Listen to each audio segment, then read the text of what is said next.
ভাতের সাথে যদি এরকম পমফ্রেট ফ্রাই থাকে বা এমনি যদি এই পমফ্রেট ফ্রাইটা খাওয়া হয় তাহলেই কিন্তু খুব ভালো লাগে।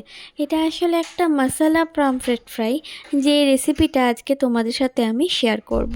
তো প্রথমে দেখতেই পাচ্ছ কতটা বড় আমরা পমফ্রেটটা নিয়ে নিয়েছি। তারপরে কিন্তু দুদিকটা ঠিক তিনটে কাটতে হবে, মানে একটা, দুটো কাটতে আর তিনটে এইভাবে লম্বা লম্বা করে।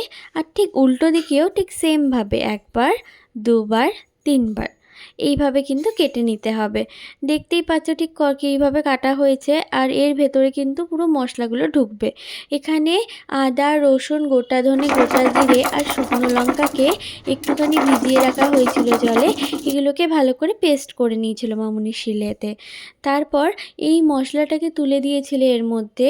আর ওর মধ্যে দিয়ে দেওয়া হয়েছিল নুন আর কাশ্মীরি লাল লঙ্কার গুঁড়ো কালারের জন্য। তো দিয়ে তারপর কিন্তু মাছটাকে ভালো করে লাগাতে হবে। যেখানটা কাটা হয়েছে ওর ভেতরে ভেতরে পুরো মশলাগুলোকে দেখতেই পাচ্ছ মামুনি কীভাবে ঢুকিয়ে দিচ্ছে। এইভাবে ঢুকিয়ে দিলে কিন্তু এই মানে মাছটা যখন ভাজা হবে তখন এর টেস্টটা কিন্তু আরও বেড়ে যায়। তো এইভাবে ঠিক মশলাটাকে ঢুকিয়ে ঢুকিয়ে দিয়ে একটুখানি রেখে ব্যাস এইভাবে ভেজে নিলেই দেখবে তোমাদের রেডি হয়ে গেছে এত সুন্দর ফ্রাই। তারপর বাদবাকি মশলাটা ওপর দিয়ে দিয়েছিল, যেটা প্লেটে ছিল। দিয়ে কিন্তু দেখতেই পাচ্ছ তোমরা কালারটা কতটা সুন্দর এসেছে।